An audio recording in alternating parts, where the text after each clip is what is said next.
Hingga saat ini, beberapa penemuan di pegunungan berpasir ini belum terungkap kebenarannya. Namun, semua temuan tersebut masih dipelajari atau dikaji oleh para ahli untuk mengungkap kebenarannya. Akan tetapi yang terkenal saat ini adalah fakta bahwa para peneliti telah menemukan tidak kurang dari 3 ton logam mulia dari pasir seismik. Dengan ditemukannya kedua benda tersebut, publik pun bertanya-tanya, apa saja warisan dari logam mulia dan bahan penyerap gempa tersebut.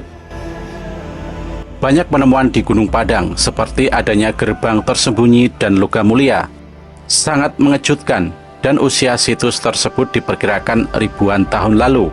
Studi tersebut juga menunjukkan bahwa situs tersebut mungkin dibangun oleh nenek moyang orang-orang ini sekitar 11.000 tahun yang lalu, yang dapat mengubah pemahaman kita tentang sejarah dunia. Perdebatan para ahli tentang apakah batu Gunung Padang merupakan artefak atau produk alam masih berlanjut hingga saat ini. Uji pemindaian di laboratorium diharapkan memberikan pemahaman lebih mendalam tentang sejarah situs dan artefak Gunung Padang, situs megalitikum yang menarik perhatian penelitian arkeologi dan geologi. Gunung Padang, sebuah situs megalitikum yang terletak di sekitar Cianjur, Jawa Barat, telah menjadi pusat perhatian dalam penelitian arkeologi dan geologi.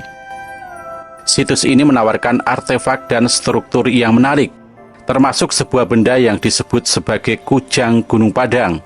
Namun temuan ini telah memicu meluasnya kalangan ahli. Kujang Gunung Padang adalah sebuah benda yang memiliki bentuk mirip senjata, dengan bagian pegangan seperti pinggang dan bagian bilah yang bifasial. Artinya kedua sisinya memiliki ketajaman yang sama. Benda ini terbuat dari batu dan ditemukan di lokasi yang diyakini telah dihuni sejak minimal 5200 sebelum Masehi. Artefak ini menarik perhatian peneliti, terutama karena kemiripannya dengan senjata suku Sunda tradisional, yaitu kujang.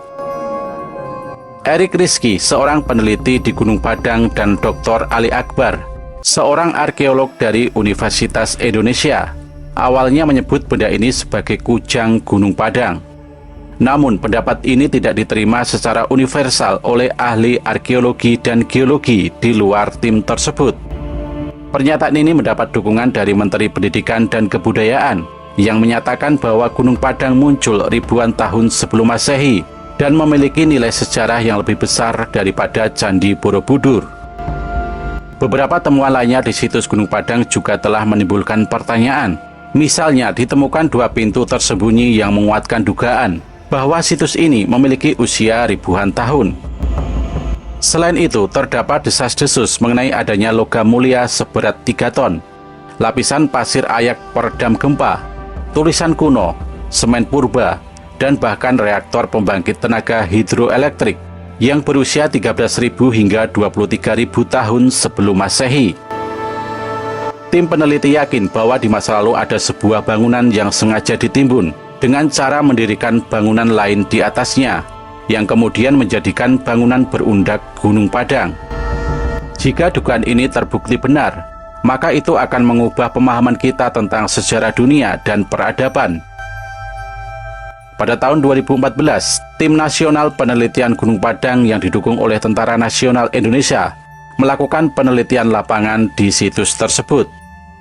Mereka menemukan pecahan tembikar, logam seperti koin dan pisau, serta batu yang memiliki bentuk mirip kujang. Dr. Ali Akbar berpendapat bahwa batu tersebut merupakan artefak buatan manusia zaman lampau. Permukaan batu dipangkas dan digosok hingga halus, sesuai dengan teknik pembuatan yang dikenal oleh masyarakat prasejarah. Tim ini percaya bahwa batu tersebut adalah artefak yang ditinggalkan oleh leluhur pendiri Gunung Padang. Namun, Lutfi Yondri, seorang ahli arkeologi dari Balai Arkeologi Bandung, memiliki pandangan yang berbeda. Menurutnya, batu yang ditemukan oleh tim nasional tersebut bukanlah artefak. Pendapatnya didasarkan pada perbandingan dengan hasil penelitian ahli di berbagai belahan dunia. Menurutnya, bangsa kita di masa lalu memang mengalami kejayaan sesuai dengan zaman dan masa budayanya. Tetapi posisi tentang peradaban Gunung Padang yang jauh lebih tua dari peradaban lain di dunia perlu dipertimbangkan dengan hati-hati. Selain itu, Sujatmiko, seorang ahli geologi, juga sangat menarik perhatian pada temuan ini.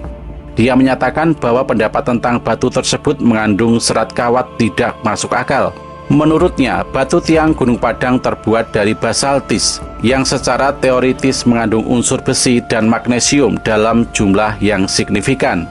Oleh karena itu, bintik-bintik oksida besi yang terlihat di permukaan batu tersebut bukanlah hal yang aneh. Baginya, hipotesis bahwa batu tersebut adalah hasil alami lebih masuk akal daripada artefak buatan manusia. Perdebatan antara ahli arkeologi dan geologi mengenai kujang Gunung Padang dan peradaban Gunung Padang yang lebih tua masih berlanjut. Untuk mencari jawaban yang lebih pasti, benda tersebut perlu menjalani uji pemindaian di laboratorium. Hasil dari uji pemindaian ini akan memberikan pemahaman yang lebih mendalam tentang asal-usul dan signifikasi artefak ini, serta tentang sejarah situs Gunung Padang secara keseluruhan. Gunung Padang dan kujang Gunung Padang tetap menjadi misteri yang menarik dalam dunia penelitian arkeologi dan geologi. Apakah temuan ini merupakan peninggalan leluhur atau hanya batu yang mengalami pelapukan alami? Semuanya akan terungkap seiring dengan adanya penelitian lebih lanjut dan bukti yang lebih kuat.